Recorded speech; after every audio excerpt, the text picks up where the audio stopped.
무엇이 영원할까라는 제목으로 하나님의 말씀 전하도록 하겠습니다. 지난 4월 미국에서 개봉된 영화 중에 Heaven is for Real이라는 영화가 있었습니다. 그 영화는 2010년에 뉴욕 타임스 베스트셀러로 지정된 한 책을 영화화한 것입니다. 그런데 이것은 실제 100% 실화고요. 실제적으로 일어난 일이었고, 또 이것이 한국말로도 번역해서 천국에 다녀온 소년이라는 제목으로 또 상영이 되기도 하였습니다. 그 내용은 이렇습니다. 미 중부죠. 네브라스카 지역에 한 평범한 목사님 부부가 있습니다. 그런데 그 부부에게 4살짜리 아들이 있는데 콜튼이라는 아이입니다. 그런데 갑자기 이 아이의 맹장이 터진 거예요. 그래서 터져서 병원으로 막 급히 이렇게 이송을 했는데 그 상태가 너무너무 악화가 된 겁니다. 그래서 아무리 막 간절히 이렇게 하려고 해도 점점 더 이게 악화가 돼가지고 3분 동안 거의 죽음의 문턱까지 가는 거예요. 그거를 이제 영어로는 Near Death Experience라고 그러나요? 완전히 거의 3분 동안 죽어있는 그런 상태였던 것입니다. 그런데 그 시간 동안 이 부모와 또한 그 주민들이 얼마나 그 아이를 위해서 간절히 기도했는지 몰라요. 그런데 3분이 지난 후에 기적적으로 이 아이가 살아 돌아온 거예요.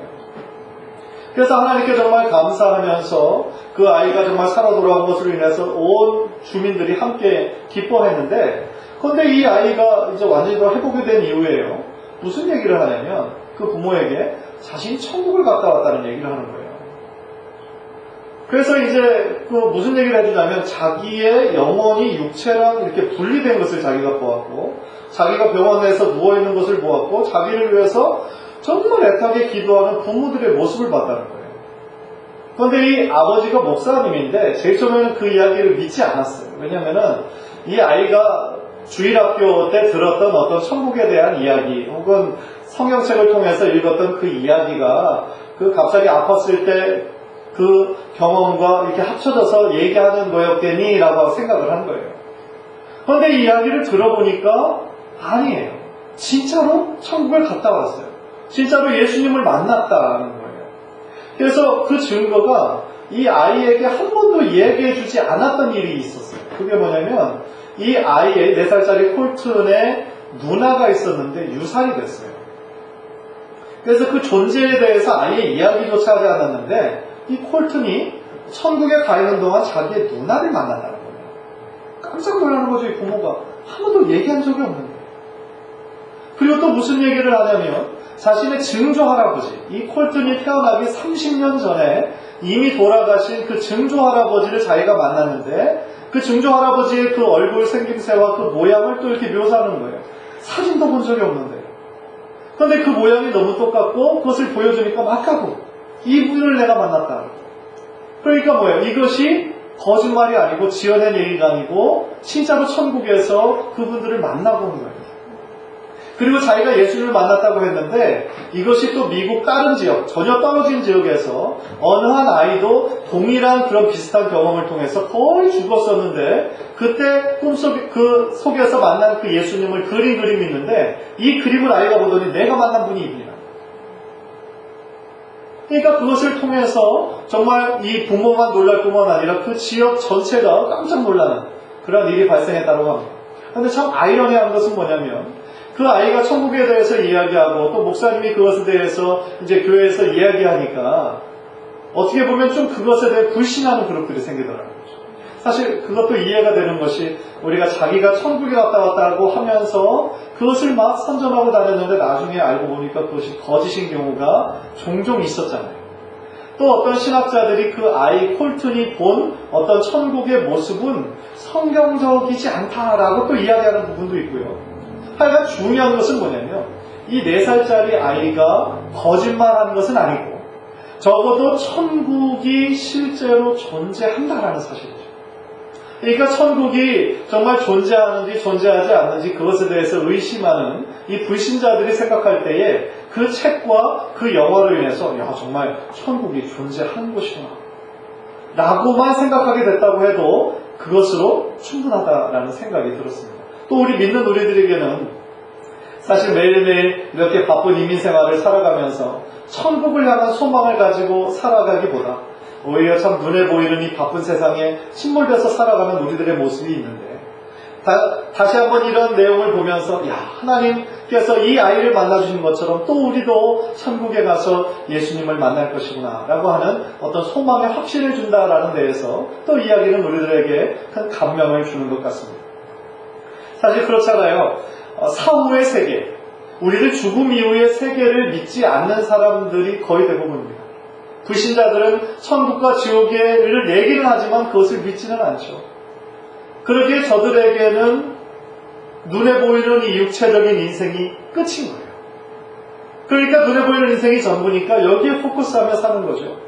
그러니까 죽음은 끝이고 절망이고 모든 것이 그것으로부터 사라지는 거죠. 그러나 믿는 우리들에게 죽음은 그런 의미가 아닙니다. 왜냐하면 이 죽음은 우리가 천국에서 영원한 생명으로 이어가기 위한 하나의 과정인 것이죠. 그래서 인간적인 마음으로는 너무나 슬프고 아쉬운 마음이 왜 없겠어요. 그러나 있지만 이것이 영원한 이별이 아님을 알기에, 또 천국에서 우리가 또다시 만날 것을 알기에 또 우리가 소망 가운데 나아갈 수가 있는 것이죠.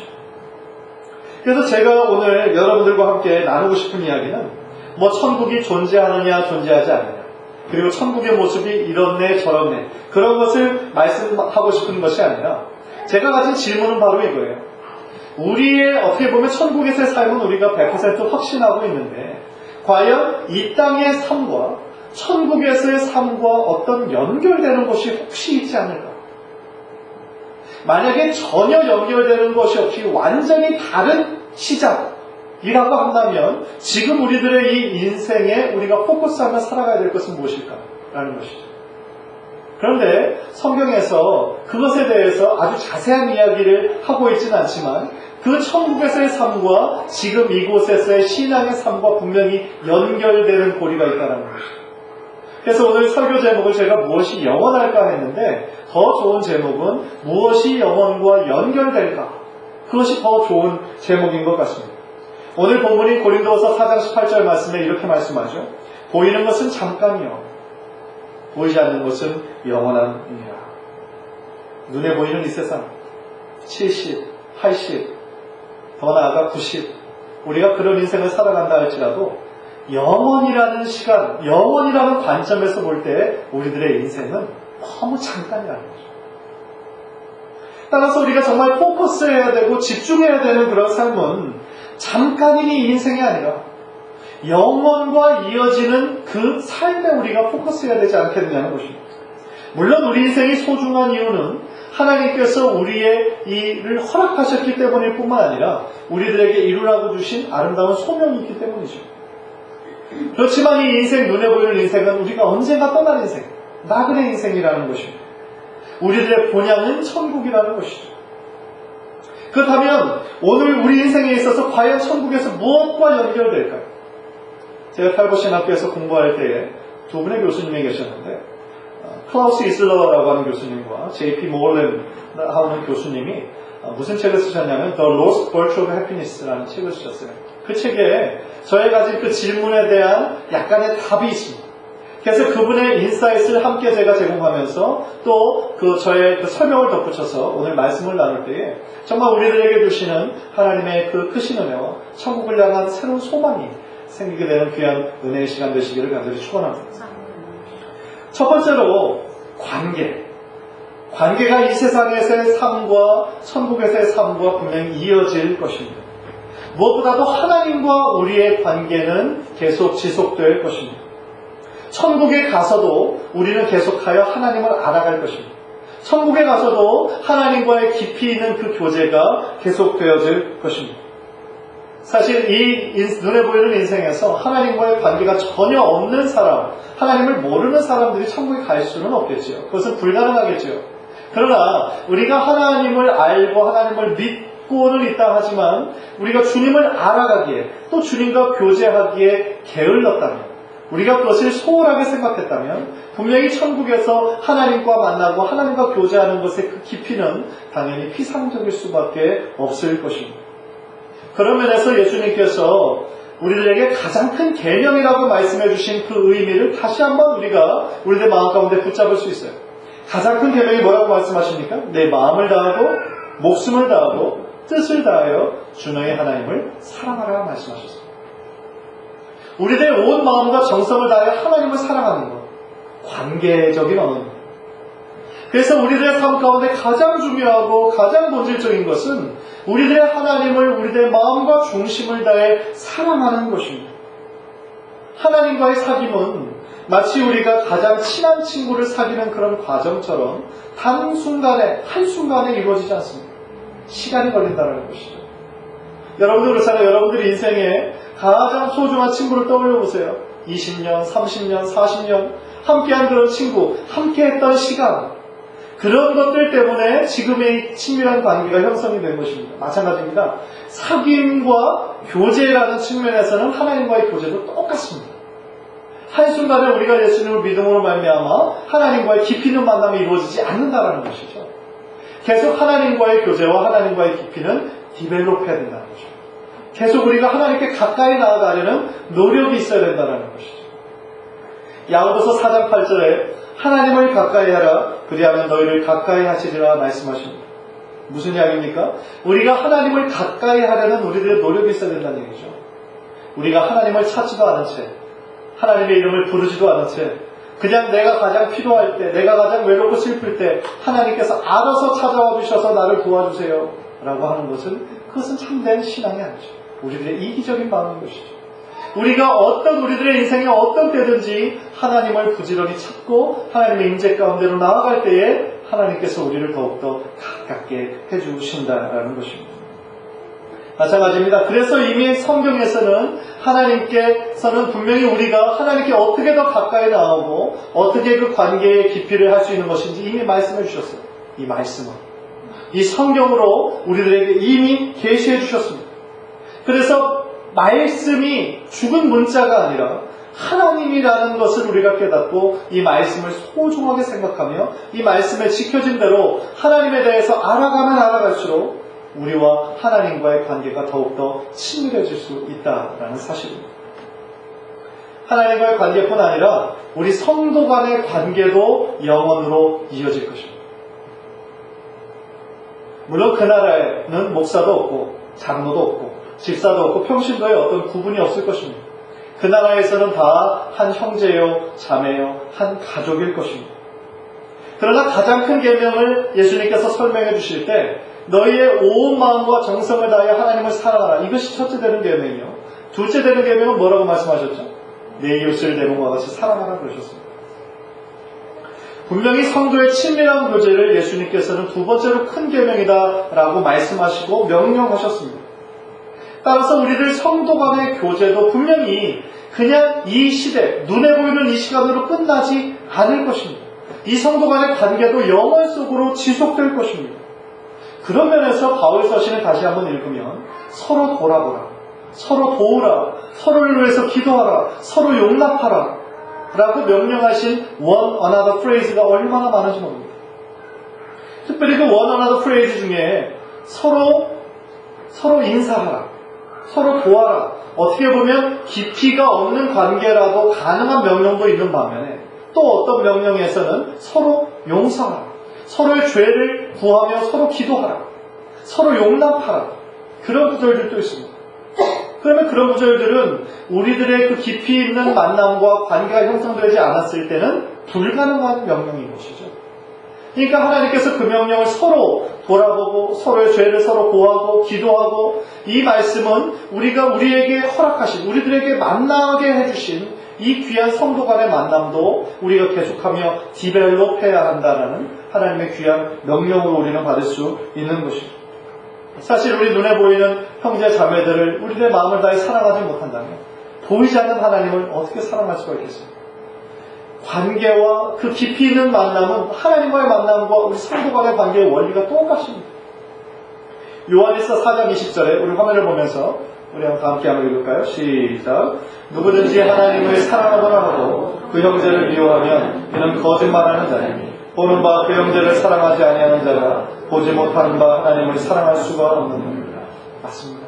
눈에 보이는 바 우리의 형제 자매를 진심으로 사랑하지 못한다면 눈에 보이지 않는 하나님 사랑한다고 하는 것은 거짓일 수밖에 없다라는 것입니다. 간절히 바라기는 정말 우리들 모두의 신앙생활의 최고의 목적이 하나님을 더욱더 사랑하고 하나님을 더욱더 알아가고 또 하나님께서 우리들에게 정말 붙여주신 하나님께서 함께하라고 우리들에게 허락하신 귀한 성도님들 간의 이 만남을 소중하게 생각해서 계속 디벨롭해 나가시는 우리 귀한 성도님들 되시기를 주님의 이름으로 간절히 축원합니다. 두 번째로 이어지는 것이 있습니다. 우리들의 성품과 우리들의 인격이 천국의 삶과 연결될 것입니다. 우리는 주님을 계속 알아가고 점점 더 예수님을 닮아가는 사람이 될 것입니다. 우리들의 신앙의 궁극적인 목표, 제가 여러 번 말씀드렸습니다. 예수님을 닮아가는 것입니다. 우리들의 말과 우리들의 태도와 우리들의 모든 행동이 점점 더 예수님과 같아지는 것입니다. 그래서 그 사귐이 하나님과의 사귐이 깊어질 때 우리는 우리들의 믿음의 대상이신 하나님의 모습을 닮아갈 수밖에 없다라는 것입니다. 사실 그런 면에서 아까 제일 첫 번째로 말씀드렸던 것처럼 하나님과의 관계, 또 우리 성도 간의 관계에 집중할 때 우리들의 성품과 우리들의 인격이 점점 더 못한 부분이 깎여지고 예수 그리스도의 모습으로 변하게 되는 것과 연결이 된다라고 할 수 있겠죠. 디모데전서 4장 7절을 보면 경건에 이르기를 연습하라는 말씀이 있습니다. Train yourself to be godly.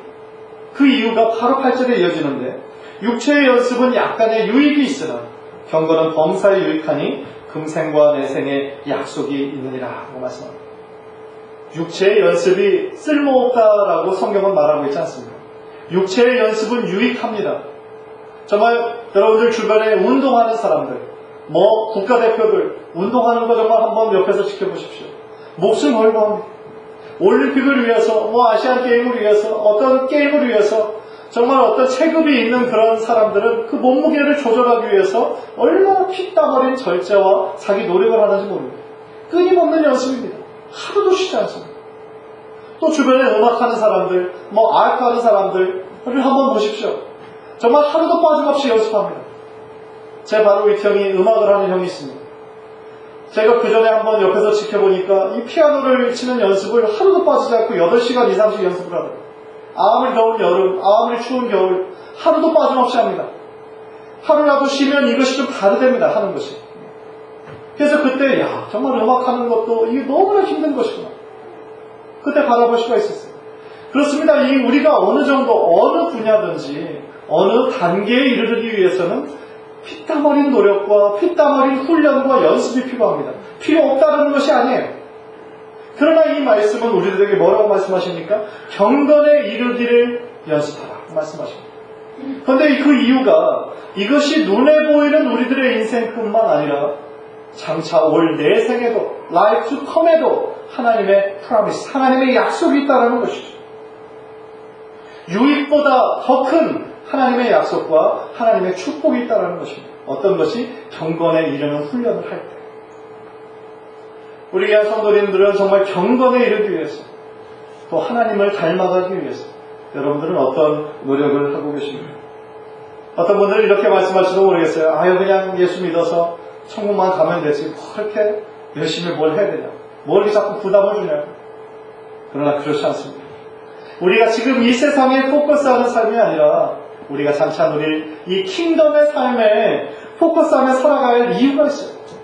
요한복음 10장 10절입니다. 우리 한번 다 함께 화면을 보면서 한번 읽겠습니다. 시작.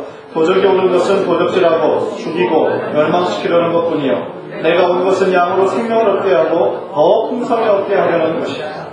주님께서 오신 이유가 뭐라고 말씀하십니까? 양으로 생명을 얻게 하고 우리들 모두에게 구원을 주셔서 우리가 영원한 새 생명을 우리들에게 선물로 주셨어요. 구원을 우리들에게 주셨습니다. 놀랍고 엄청난 것이죠. 그러나 그것으로만 끝나는 것이 아니에요. 그것뿐만 아니라 더 큰 목적이 있습니다. 더 풍성히 얻게 하려는 것이죠. 무슨 얘기입니까? 하나님께서 예배해 주신 풍성한 은혜가 있다. 우리들이 지금 체험한 10년 전에, 20년 전에 예수님 만났을 때, 어느 날 어떤 수양에 갔을 때, 그때 체험한 큰 은혜가 가장 큰 은혜, 그것이 은혜의 전부가 아니라 우리가 누려야 할, 우리가 체험해야 할 더 많은 은혜가 풍성하게 예비되어 있다는 거예요. 그런데 참 안타까운 것은 뭐냐면 많은 사람들이 교회를 왔다 갔다 하긴 하지만 그저 지금 그 자리에만 머물고 만족하는 사람들이 얼마나 많은지 안타까워요. 교회 출석은 하고 교제하고 그러는 것이 내가 하나님 앞에 누릴 그 은혜의 전부인 것처럼 생각한다는 것은 그 풍성한 은혜를 예배하고 계시는 하나님의 관점에서 생각할 때는 너무나 아쉬운 것이고 너무나 안타까운 것이죠. 제가 지난주 수요일에도 잠깐 말씀을 드렸습니다. 구약시대에 하나님의 임재, 깊은 임재 가운데로 나아가기 위해서는 지성소로 들어가야 됐어요. 그런데 많은 사람들이 그냥 뜰 아래만, 이 성소의 뜰 아래만 머물고 그 자리에만 있는 것이 다 누린 줄 알고 그냥 돌아가는 사람들이 얼마나 많나요? 그러나 그렇지 않습니다. 예수님께서 예비하신 그 풍성한 은혜는 바로 하나님의 임재가 있는 지성소로 들어가는 깊은 만남이 있을 때에야 그 하나님의 예비하신 풍성한 은혜를 우리가 맛볼 수가 있다라는 것이죠. 예수님 안에 풍성한 은혜가 있습니다. 예수님을 알아가면 알아갈수록, 예수님을 신뢰하면 신뢰할수록 우리가 그전에 누리지 못하고 체험해보지 못했던 새로운 은혜, 영적인 세계가 여러분에게 열립니다. 음식이라고 다 같은 음식이 아닙니다. 그렇죠. 정말 우리가 라면은 가끔씩 참 맛있게 먹을 수 있지만 정말 의미 있는 날, 10주년, 20주년 결혼기념일날 여보 일로 와봐. 정말 내가 맛있는 음식 준비했어. 라면이야. 맛있게 먹어. 한국에서 부모님이 정말 10년 만에 오셨어요.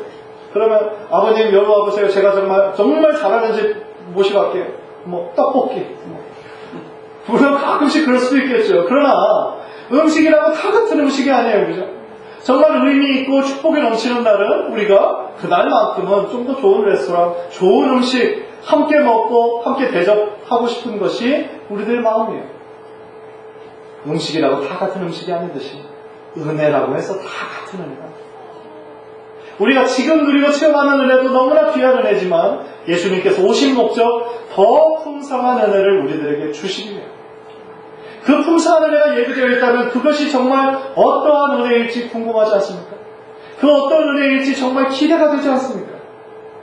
그래서 예수님께서는 여러분 모두에게 더 초청하시는 거예요. 뭐라고요? 나에게 더 나아가라. 나에게 더 나아가라. 더 깊은 곳으로 나아가라. 초청하고 계십니다.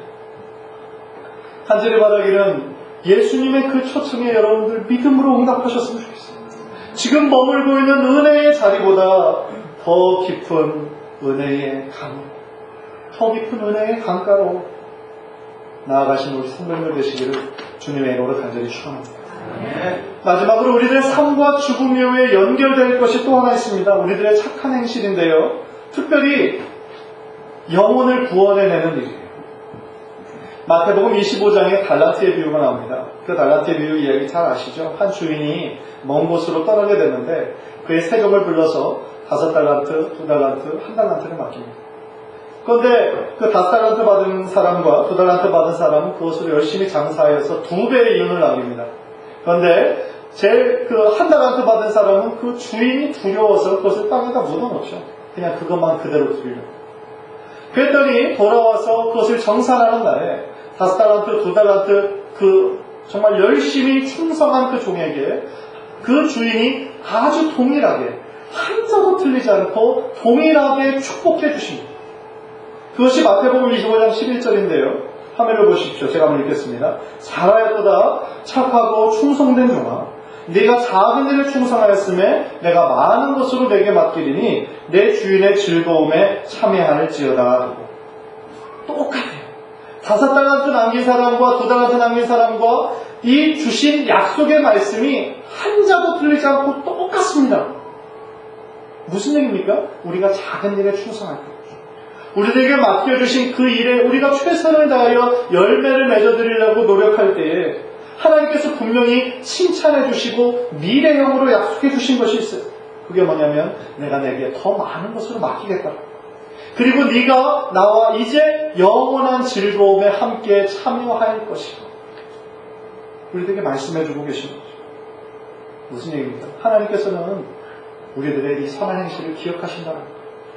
그리고 우리들의 성실함과 충성스러움을 보신다는 거예요. 특별히 다른 사람들에게 정말 복음을 전해서 그들이 하나님 나라의 가족이 되었다면 하나님께서 가장 많이 기뻐하시고 우리들에게 큰 상급을 허락하신다는 겁니다. 저는 사역자로서 작은 바람이 있어요. 저도 언젠가 하나님 앞에 서게 되지 않겠습니까? 천국에서 예수님 앞에 섰을 때에 정말 그곳에서 저의 지금 부족한 그런 모습이고 부족한 사역이지만 나의 어떤 말씀 사역과 또한 나의 어떤 제자 훈련 사역과 또한 여러 가지 그런 사역을 통해 하나님을 만나고 또 하나님을 더 깊게 알게 되는 변화된 그 사람들을 천국에서 만나게 됐을 때 얼마나 기쁠까? 라는 그런 상상을 해봐요. 목사님, 그때 나에게 전해주신 그 말씀으로 인해서 내가 교회를 다니기 시작했습니다. 그 말씀으로 인해서 내가 하나님의 자녀가 되었습니다. 감사합니다. 서로 부둥켜 안고 서로 정말 함께 이 천국에 있다는 것을 기뻐하는 것을 상상으로 꾸려봐요. 또 그런 영혼 구원과 지금도 정말 세계의 그런 외딴 지역에서 세상의 어떤 부귀와 어떤 권력과 명예 이런 것들 다 버리고 정말 나머지 같은 곳에서 세계 선교를 위해 이름 없이 빛도 없이 수고하고 계시는 수많은 선교사님들, 그분들 하나님 앞에 섰을 때 하나님께서 꼭 안아주시고 네가 정말 나 때문에 정말 수고하다. 네가 나 때문에 헌신하고 희생했던 거 내가 다 알아. 네가 나를 위해 흘렸던 그 눈물 내가 다 보았고 내가 다 기억하고 있다. 라고 말씀해 주시지 않겠습니까? 여러분들 모두에게도 동일한 말씀하실 거예요. 여러분들 하나님 나라에 섰을 때 하나님께서 왔어? 그걸로 끝나지 않으실 거예요. 여러분들을 바라보시고 여러분들에게 쫓아가셔서 안아주시고 정말 수고 많았다. 네가 내 이름을 위해서 네가 희생한 거, 네가 헌신한 거, 나 때문에 핍박받은 거 내가 다 기억하고 있다. 이제 나와 함께 영원한 축제로 영원한 사귐으로 들어가자 라고 말씀해 주실 거라 저는 믿습니다. 우리들의 관점이, 우리들의 시선이 그냥 눈에 보이는 이 세상에서의 바쁘고 분주한 삶에만 쫓겨 사는 삶이 아니라 우리들의 본향을 바라보며 이 눈에 보이는 세상이 다가 아니라 눈에 보이지 않는 세상을 바라보며 하나님께 포커스하는 삶을 살 때에 정말 우리들의 삶의 본질과 삶의 방향이 더욱더 주님께 가까이 나가는 시간이 될 줄 믿습니다. 혹시 지금 여러분 가운데 구원받지 못한 가족 때문에 또 친구와 어떤 친척 때문에 계속 기도하고 있는 분들 계십니다. 포기하지 말고 계속 기도하십시오. 하나님께서는 분명히 여러분들의 기도를 들으시는 분이시고 응답하시는 분이세요. 우리 하나님 좋으신 분이세요. 우리 하나님께서 반드시 선하게 응답하실 줄 믿습니다. 한 이야기만 하고 설교를 마치려고 합니다. 에밀리라는 아이가 있었습니다. 이 이야기도 또 싫어합니다. 에밀리라는 아이가 7개월 된 아기입니다. 그런데 이제 이 가족이 부모하고 또 할아버지 할머니와 함께 가족 여행을 떠났습니다. 그런데 갑자기 에밀리 7개월 된 아기가 열이 너무너무 나고 눈이 막 돌아가고 발작을 일으키는 겁니다. 깜짝 놀라죠. 이게 무슨 일인가? 좀 지나면 괜찮아질까? 아무리 잘 이렇게 해도 상황이 점점 더 악화되는 거예요. 그래서 미국 땅덩어리가 정 넘습니까? 그 주변에 타운이 전혀 보이지 않는 그런 곳이에요. 그래서 정말 수소문해서 전화해서 겨우 알아보니까 제일 가까운 병원이 70마일 떨어졌다고 합니다. 그런데 70마일 떨어진 그 타운에 가는 것만이 전부가 아니라 지금 여행하는 지역이니 그 타운 가는 것도 일이지만 그 타운에서 병원을 찾는 것도 보통 일이 아닌 거죠. 그래서 이 어머니가 또 그 가족이 뭐를 간절히 기도했냐면 70마일 가서 그 조그만 스몰 타운이 있다는데 그곳에서 병원 빨리 찾도록 하나님 정말 인도해달라고 간절히 기도했다고. 그래서 정말 열심히 드라이버해서 어느 타운에 딱 들어갔는데 타운에 딱 들어가자마자 병원에 어떤 사인이 보이는 거예요. 그래서 병원의 사인이 아주 큰 사인으로 3개가 이렇게 계속 보여서 내가 지금 병원으로 잘 찾아가고 있구나 안심하면서 그 병원으로 들어갔다라고 합니다. 의사가 그 에밀리의 상태를 보더니 큰일 날 뻔했다는 거예요. 조금만 더 늦었으면 아주 어떻게 될지 장담을 못하는 상황이었다. 그래서 너무 아주 제 시간에 잘 찾아왔다. 얘기하면서 뭐라고 하냐면 근데 이 병원을 어떻게 찾아왔냐. 그래서 이 엄마가 설명을 하면서 정말 여기 병원 밖에 이 병원을 안내하는 이 네온사인이 3개가 단계별로 있어서 그거 보고 잘 찾아올 수 있었다. 그렇게 얘기를 하니까 의사가 갑자기 갸우뚱하더라는 거예요. 내가 여기서 10년 넘게 근무를 했는데 출퇴근을 하면서 한 번도 그런 사인을 본 적이 없다고. 무슨 소리냐고. 나는 분명히 그거를 봤다고. 여기 할아버지 할머니를 다 같이 봤다고.